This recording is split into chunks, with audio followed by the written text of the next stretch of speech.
dance with me. Leave your worries behind. Just let your mind be free. Depend on me.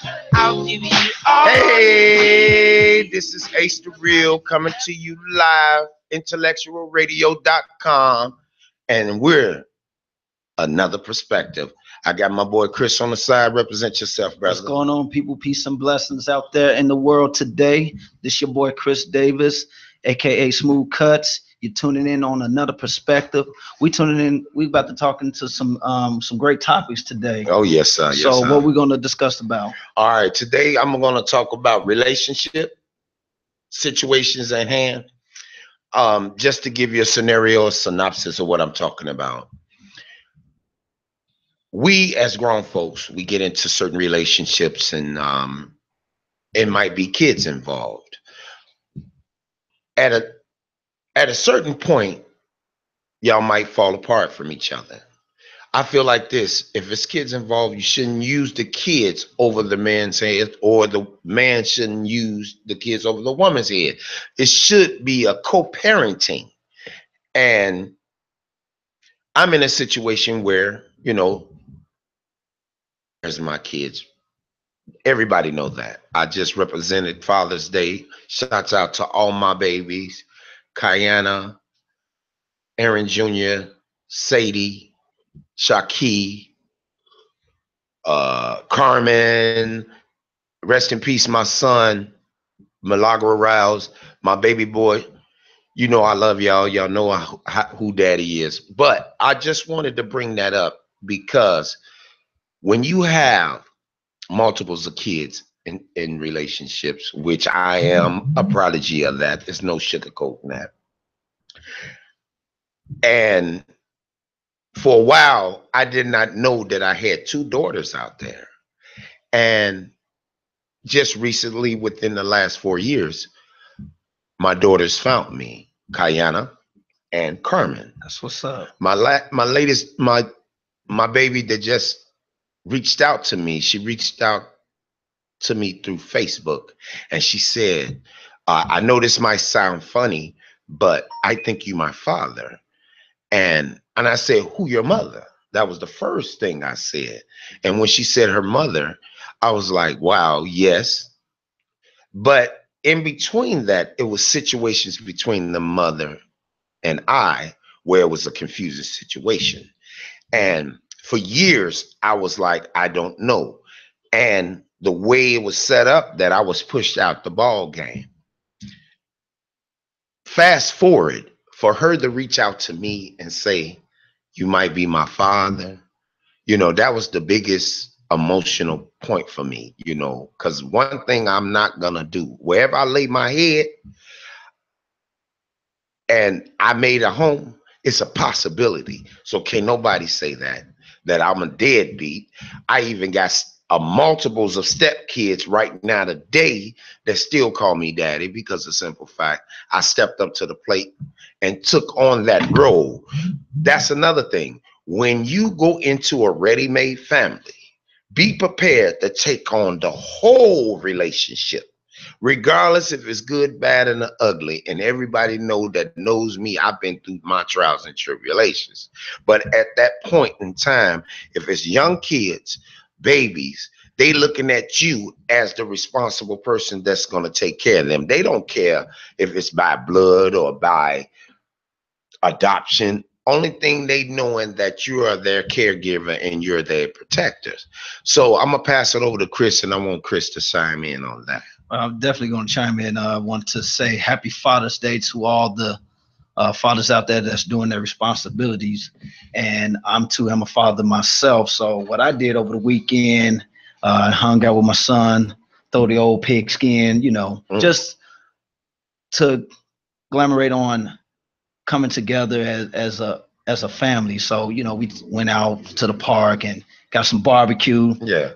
Just simple stuff. People asking, oh, what you doing for Father's Day? Oh, well, I'm not doing nothing but just relax. I mean, we just want to have a peaceful day. And it was such a beautiful day. And on a Sunday, everybody enjoying each other. But to piggyback on that with the father stepping up, I too have was raised by a good man, you know, Mhm. and on top of that, it was some deep, dark secrets about my father's situation, but I'm not going to get into that. But I am going to say that he was an excellent father. So I just want to give a shout out to my dad.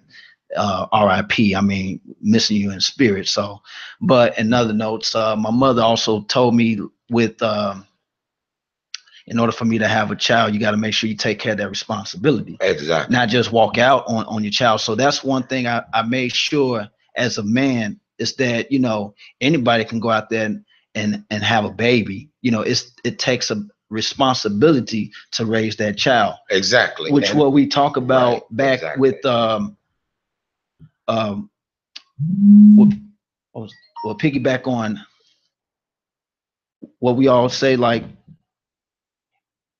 a father is always there, but a baby daddy is just all over the place. So it takes, like everybody, the whole saying, it takes a village to raise the child, but it's also how you do it in your household. Exactly.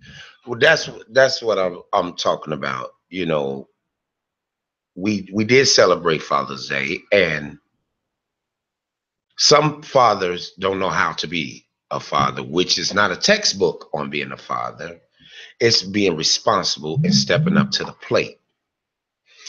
Like me, I was a father at a young age. My daughter Tashika, she was born with Down syndrome and cerebral palsy. I was young.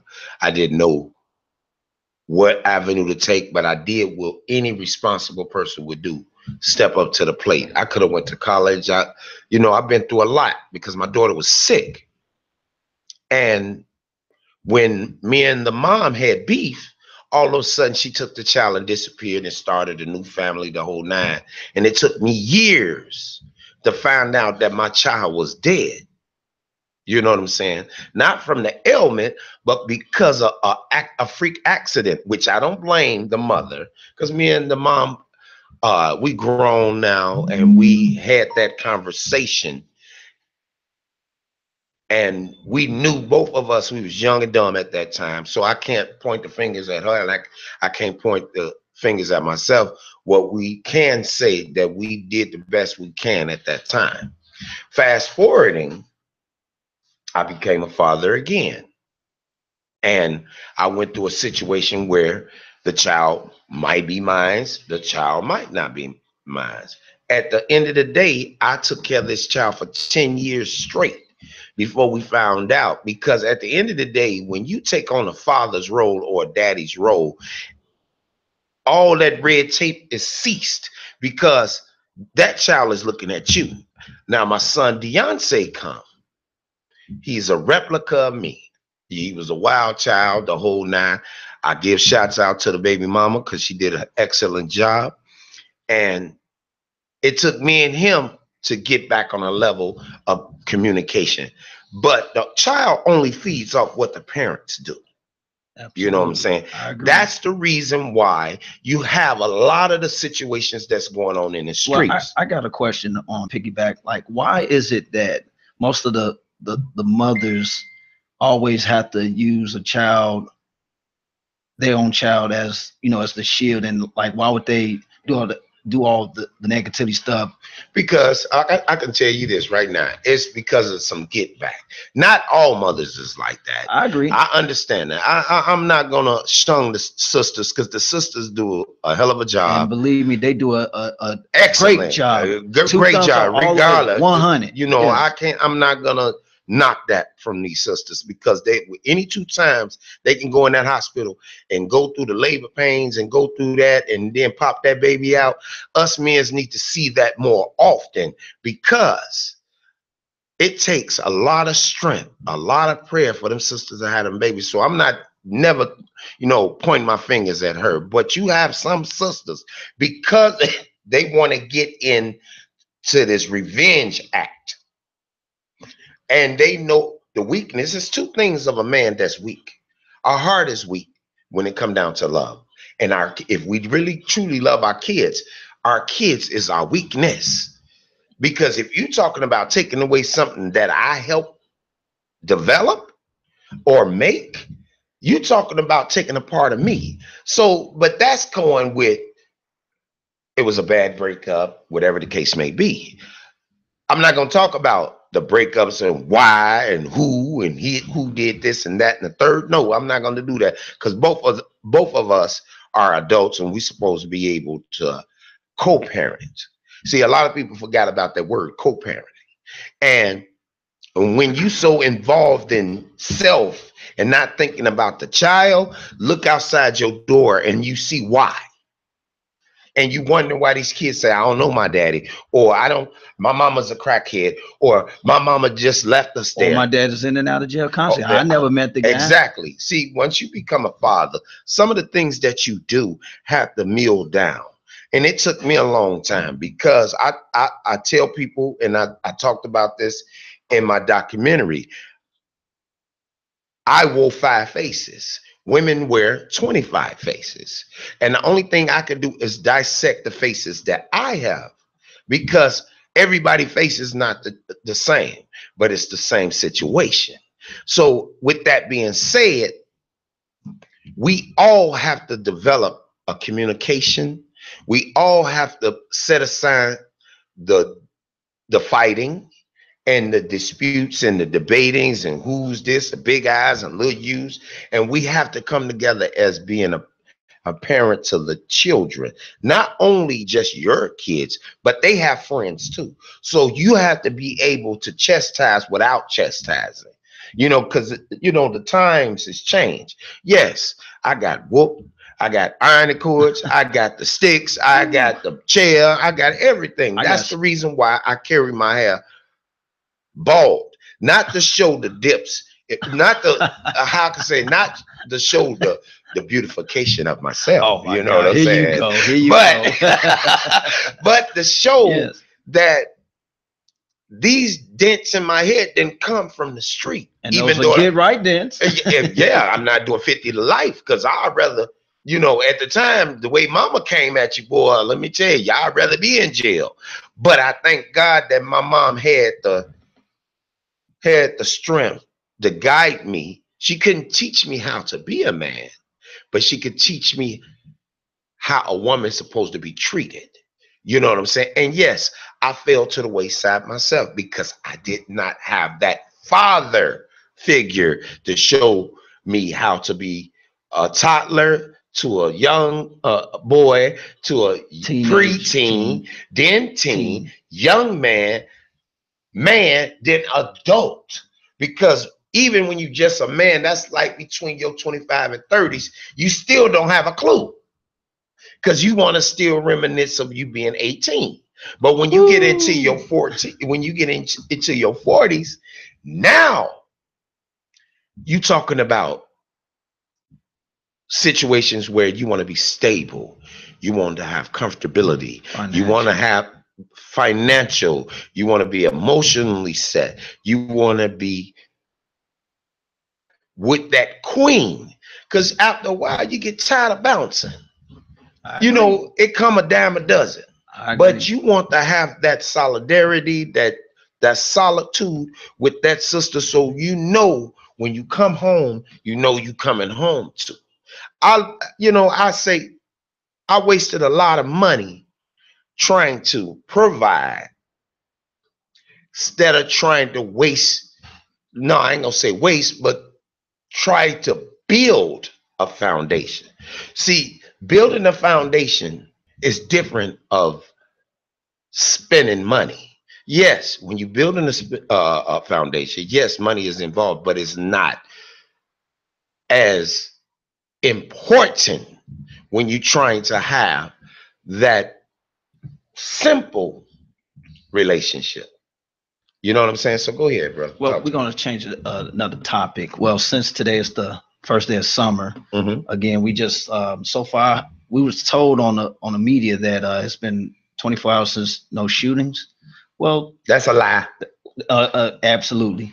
But on another note, I just want to give out all the shout outs to the high school graduates, the 8th grade graduates. Y'all did a spectacular job. Parents, you did a good job making sure your kids are well groomed, and some of y'all looked very nice. I looked at it through not Facebook. Raunchy or ratchet. Not ratchet, no, none of that.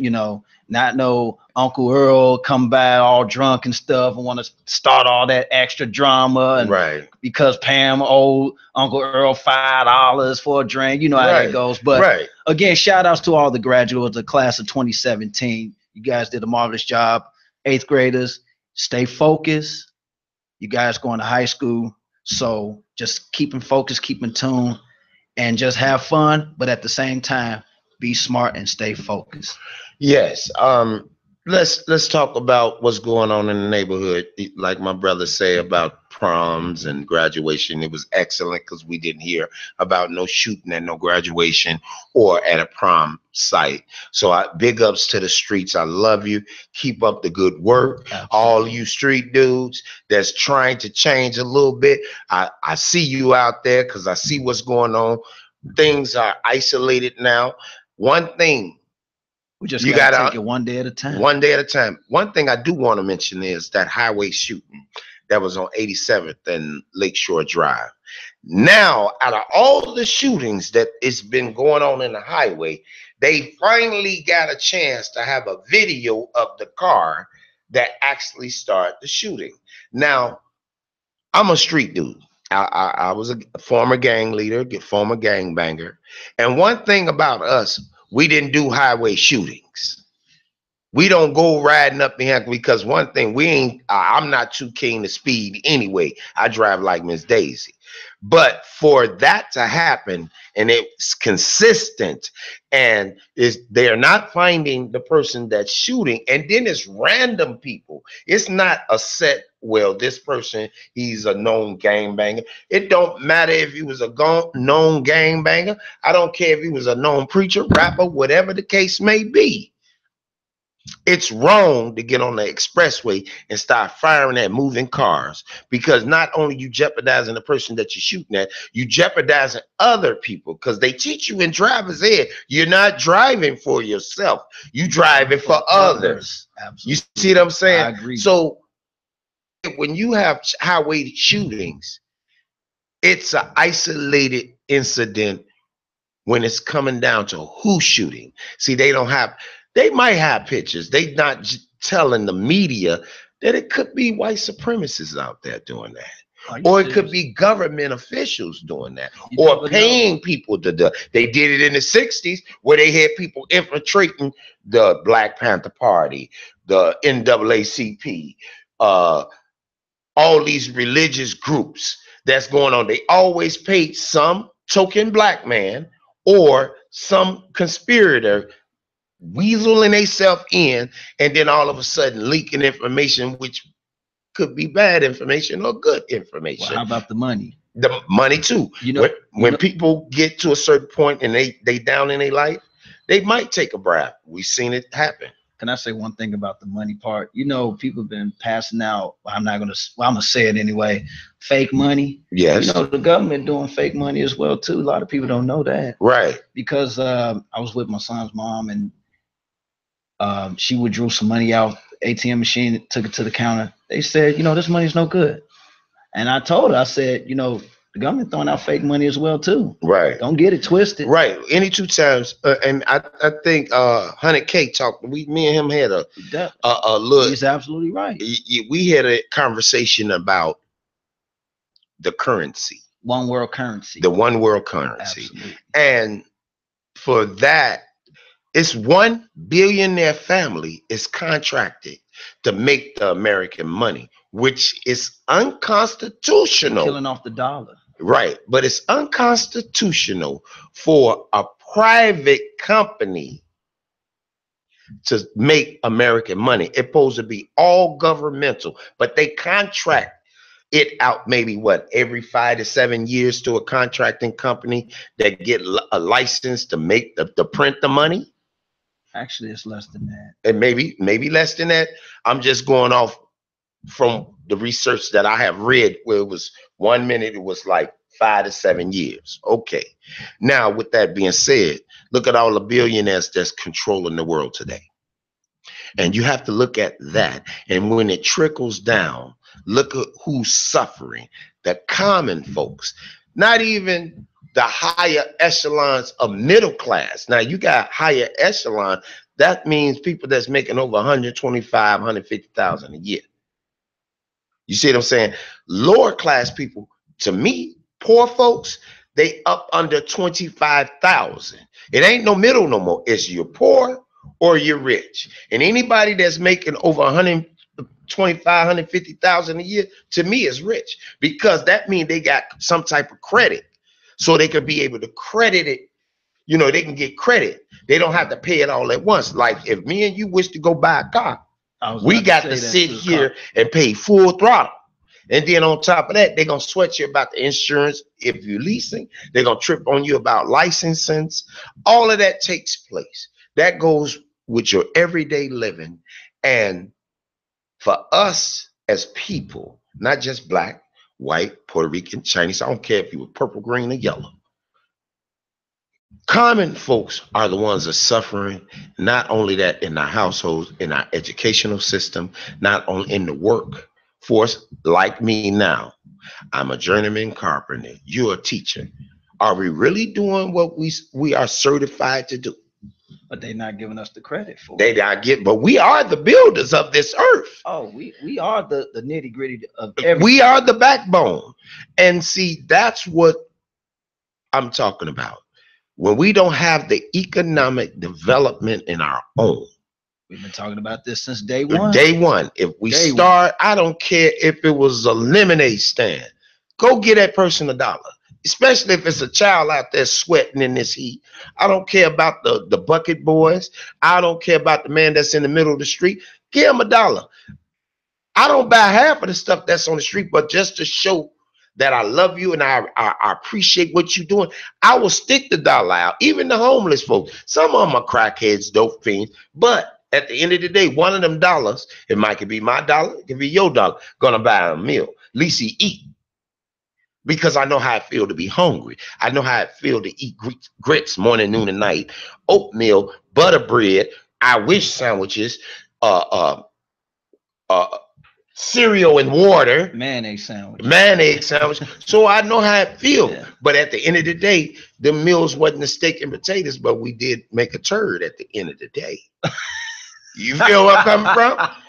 It might not be the best, but it was a meal. Yeah. Even biscuits and syrup. I did all of that. So what I'm saying to my people out there, chime in, www.IntellectualRadio.com. This segment is another perspective. I want y'all to chime in on what's going on, what we're talking about today. Go ahead, Chris. Well, on another note, everybody was talking about the Tupac movie. Right. So give a shout out to the director that made the Tupac movie. Yeah. Yeah. So have you seen the movie? No, I haven't heard, but I heard that it got great reviews. Jada came out and said something. I heard a little bit about what Jada said. Jada said they didn't depict her as well as they should. She didn't put the movie down, but she felt that they shunned her because actually Pac and her was best friends since school. And if don't nobody know Pac, I think Jada know Pac more than anybody else. The in-depth of Tupac, you know, and I felt that she should have played a part of as at least assistant. I heard they kind of shouted her away from that. Yeah, movie. She should have been at least assistant director, especially on her segment, because she played a big part in Pac's life and actually had him, you know, being friends with him, actually gave him another perspective on how to go by things on a woman's perspective. Because they, like I say, she was a homegirl, Jenny from the block. You feel me? And I felt that she should have been at least some type of executive. But let me tell you something about that. Go ahead. Tupac's mama died a few months before they even started writing this. Where they had it in writing. That was a big coincidence. It was a coincidence because if his mother was living, she would have had to but she would have had part in that film to the point where she can tell you the direction to go. Because the only thing people is really going by is what the media put out, what y'all followed him on camera. And the music. The movie. Trying to dissect what he mean. If you, from the from the urban to the ghettos, y'all understood where he coming from. It wasn't that he was a angry black man like a lot of people think I am. No, he was the type of person who wasn't scared to say how he feel and meant what he said. And that's why the media didn't like him for that. The government didn't like him for that.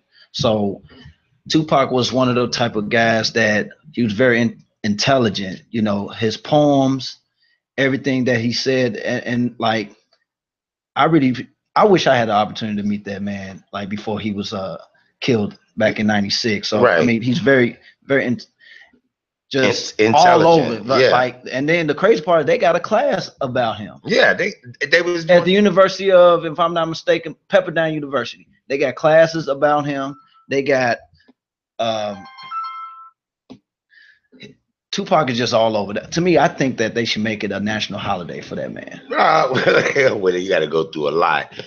But they don't want that to happen. But then if you try to promote that, then the first thing they said he was rebellions. He was promoting violence, gang banging, where he's supposed to have been a Crip or Blood. I don't know. It don't matter. The man was highly educated. Very much so. He was very outspoken. He even spoke against people of our color. So he wasn't racist. No, not at all. But he believed in the human race. But he also talked about the injustices of black and brown people. And now look at it today. What he talked about is resonating. He talked about Trump being president way before Trump even thought about it. He even said about the black president, Obama. He prophesized that in his music. And it was going to be a black president. Why? Because we are emotionally, economically, basically, for its human rights, tired. Look at the Republican Party. And they basically telling you that there are some ignorant, rich white folks. And then you got the token brothers that's in there. I want to say the other word, but we on the air. But you got token brothers. Absolutely. That will shun away from slavery, will shun away of the injustices because they want to be. I can understand you getting a piece of the pie. That's fine. I don't care if it wasn't nothing but the crumbs. And they also created the martial laws. Martial laws, certain laws that's being passed in the House. It's only numbers. You don't know what you voting on. You might be voting on the incineration of black folks, which they doing it through the governmental side, because that's what the point I was trying to get to, where the blacks and browns, we was equal. Now, if the Mexicans or Puerto Ricans or the other indigenous people take this little money, we'll let y'all rise up over the black folks. Then they'll say we lazy. No, we're not lazy. What it is, we want to get paid for what we do. It consists of more money, but here it is. You got Grandpa John over there. He getting way more money than me and less experienced than you. That's a discrimination. Shout out to Jay Carter. He says eventually they will suspend your constitution. Exactly. That means when they suspend your constitution, that means you're back in slavery because your rights don't matter. Your votes don't matter. Your words don't matter. But the thing is, they put all this garbage out there and disturb our mind off of this. You seeing London being blown up, you going down to Pakistan, everything is being blown up. And all that is just being a set. It's a deterrent for what's going on today. Everything is set for a reason. Another thing, we also want to give a RIP to one of the Mobb Deep's members, passed away yesterday. And also I want to give also condolences to for those at Tilden High School. I used to work at Tilden High School. One of the great security guard ladies, her name was Miss Smith. For those who don't know, she passed away yesterday. So I want to give my condolences to the Smith family. And just keep your head up and just let me know when it's the funeral. I'll be there to give my consent and my condolences. All right. Well, you know, passing along, we got other things going on. I had a situation where I talked about it last week about my job. Right. Absolutely. Now, everything's been going fine. I had got to a point where I'm like, you know what, forget it. Let me do my job, do what I got to do. Yesterday, Uh-oh. I'm doing my job. I see a young brother coming in, got pimples in his face or whatever the case may be, big old chunky baby. I ain't mad at him. But they went around and said that he's going to be my supervisor. I was like, yeah. I got over 27 years of what I do. What could this young 20-year-old tell me that I already know? So I already know what that was. That's still trying to poke at me. You know what I'm saying? But like I say, I don't have to be there. I'm certified, qualified, and bona fide. If you didn't need me, why am I still here? And I'm just not going to walk away from a job. I'm going to let you fire me so you can give me my unemployment. I'm not going to do nothing to get fired. I'm not going to do nothing crazy, stupid, but I don't kiss nobody's tail to work. When you're skilled in cutting your hair, right? You skilled in what you do of being a teacher, right? So you shouldn't have to bow down to nobody. I agree. What you have to do is be cordial. Like I told her in her face, I don't have to like you to work with you. I don't have to say nothing to you. As long as my job assignment is complete, fast, and swift, it ain't nothing you can say to me. Absolutely. So, you know, just when you have discrimination and reverse discrimination in your workplace, keep a notation. If you have to, video. You know so what? When you get through, you have a paper trail or a video trail. And if you have to go through the legal aspect of it, you have evidence to prove. That's all. Well, that happened to me last year at when I was working at Soldier Field, and it was the same thing. Came in, did good, you know, did what I was supposed to do. You know, listen to the guys tell me like what I need to do, X, Y, Z, coiling cords and all types of stuff. Everything was good until one day I get a phone call from headquarters saying, "Oh, Mr. Davis, we was told that you cannot come back due to the fact that you was on your phone and you wasn't listening and blah, blah, blah, and all that other." I'm like, are you serious? And I'd say, well, you know what? Have the manager to call me. And he never did because of the fact that I did an excellent job. And they lied and say, oh, you was on your phone. You was messing up the routes and all types of stuff. I'm going to tell you what it is. It is 75% whites. And 25%. 12% black. Right. And about 40% Hispanics. Why? Because, like you said, I'm not kissing no tail myself because I know what I'm capable of doing. Right. And I put that under my belt. So, which is, I'm blessed to be in this position right now that I'm my own boss. Exactly. I do whatever I want. And that's what's on my Facebook page. I can't give myself a pink slip and say, you know what, I'm finna get rid of myself. And when you set a tone, that's the thing. When you set a tone on what your goals, you'll set the bar. You got to set the bar. Yes, you're gonna have bumps. It's nothing easy. My granddaddy used to say, struggle come ease. After ease comes struggle. That means you're never comfortable of just having ease because every day is a struggle. Every day. So with that being said, this man taught me how to hustle. Not in the illegal, but always keep some type of money coming in. When I first started hustling, I was a shoe shine boy, 7 years old. The biggest money maker for me was 51st and Wentworth because they had black shoes. And that's what my granddaddy taught me to do. He started showing me how to pop the towel off the soap, you know, the black wax, and popping it. And it's a certain way you can spit shine it. Yeah. You know what I'm saying? You got to get it. If you had creases in the shoes, you had to get up in the buffing that with that towel. And then I elevated to a paper boy.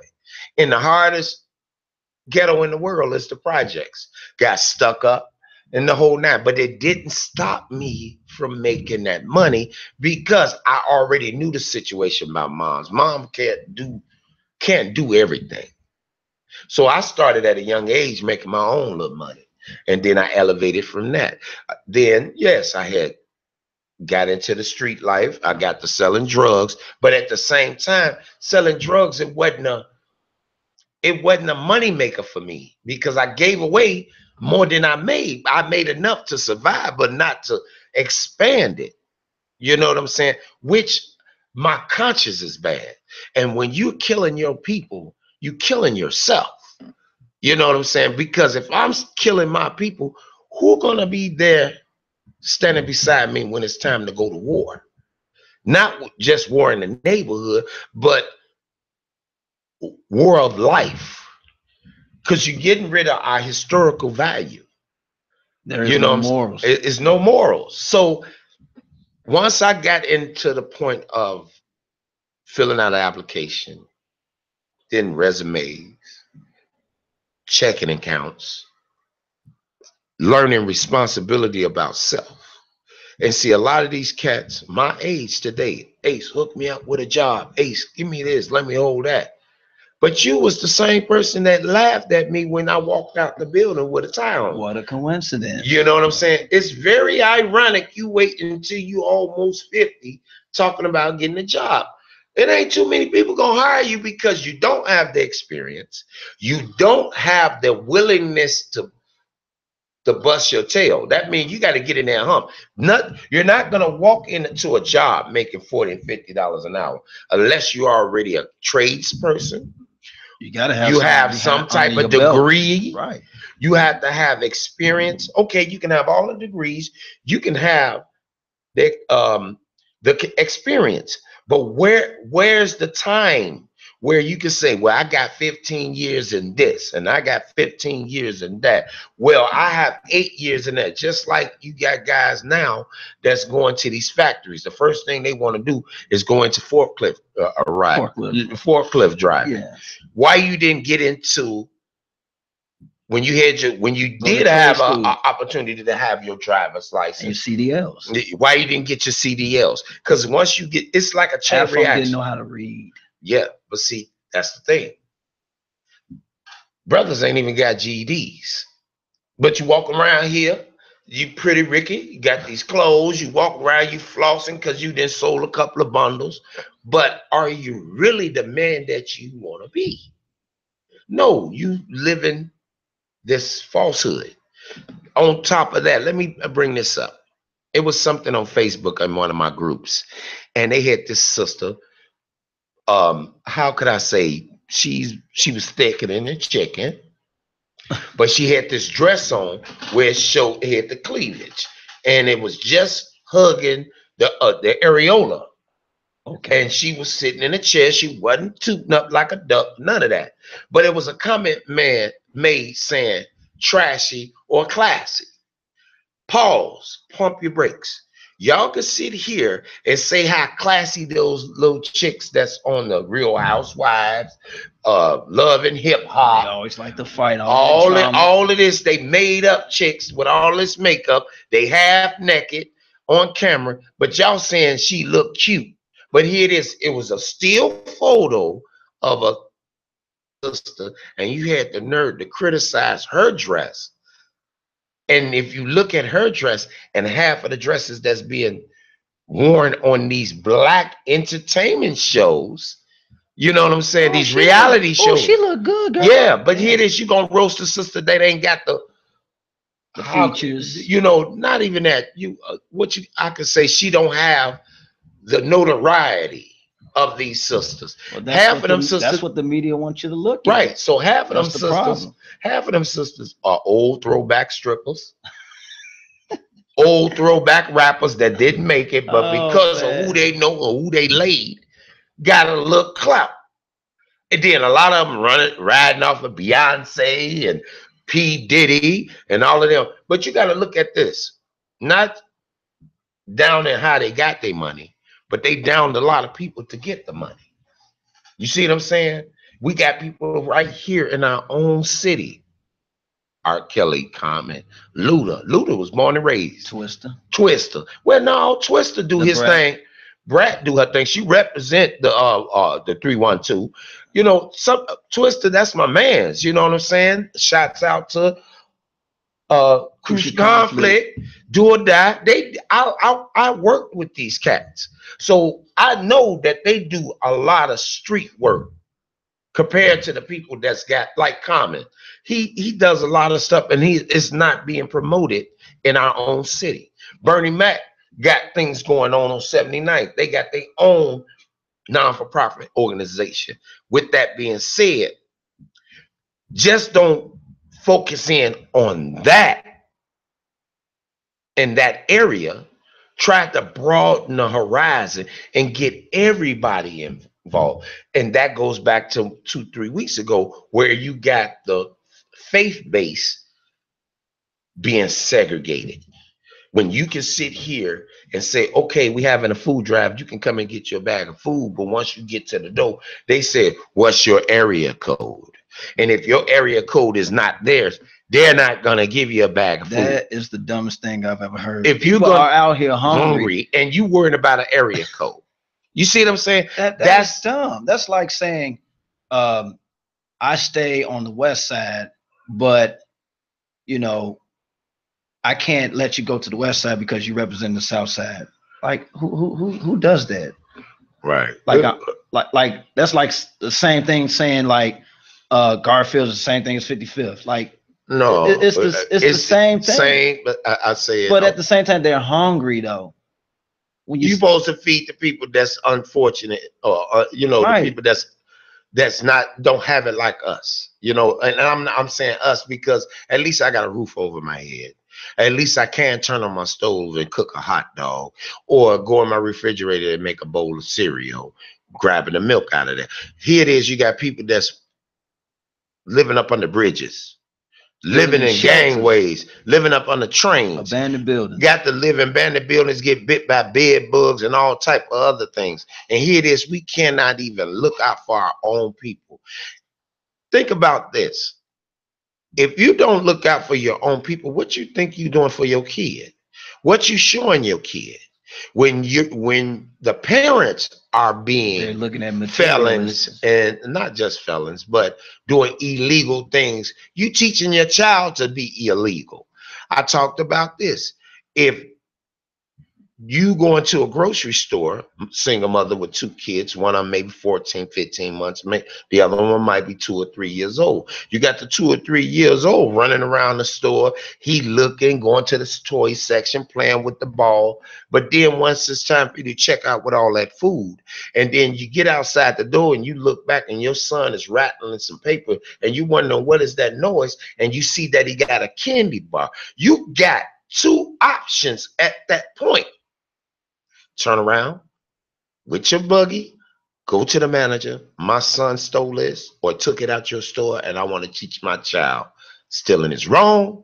Or you slap him across the head and say, don't put your hands on something, nothing else.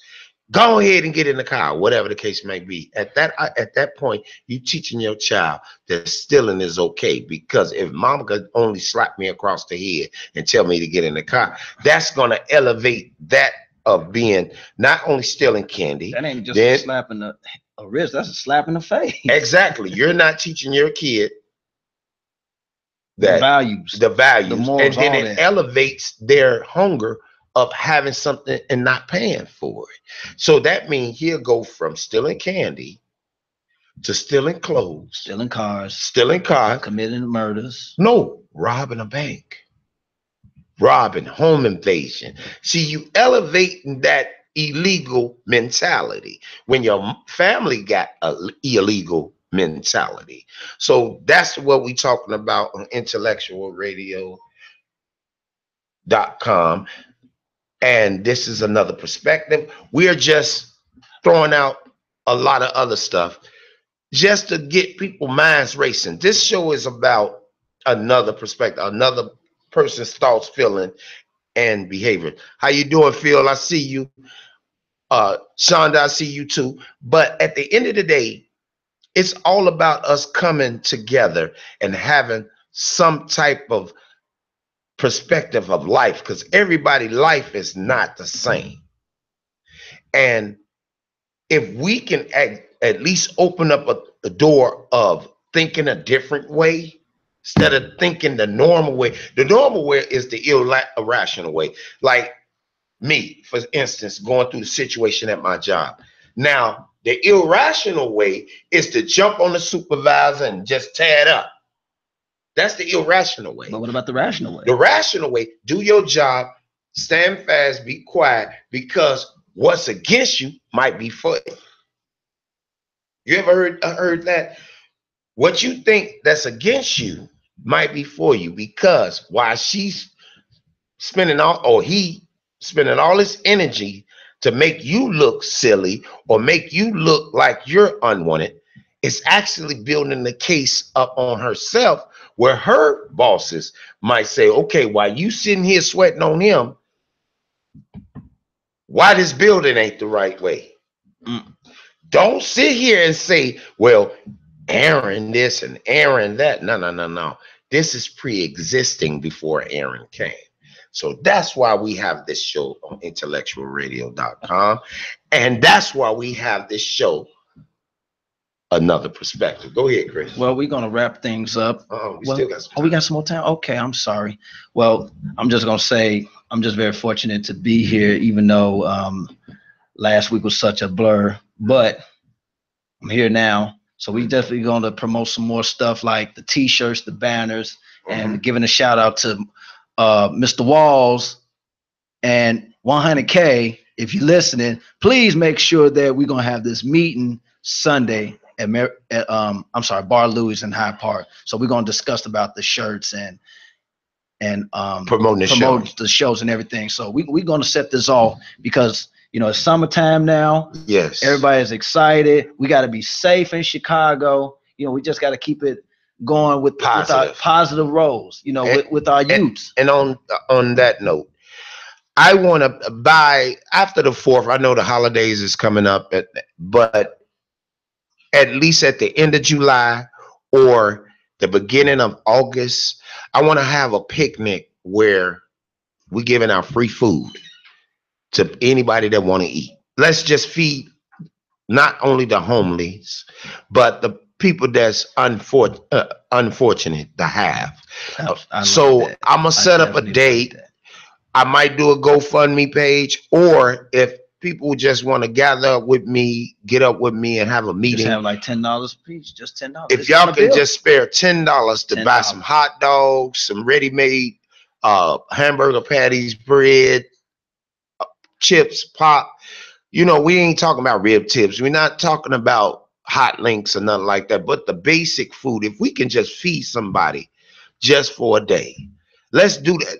Do that with me. Help me set up a picnic to feed our people. Where you want to have? I want to have it at Washington Park. So I'm going to get up with y'all next week. And if y'all do, please donate at least $5 or $10, whatever you can. And let's feed these kids for the summer for one day. Have a 1 day picnic where we can show solidarity. I'm Ace the Real. This is Another Perspective at IntellectualRadio.com. Peace and blessings. And this is your host, Chris Davis, aka Smooth Cuts, and you tune in for Another Perspective. So peace and blessings. Can take it slow or however fast you wanna go, baby. My flow is everlasting.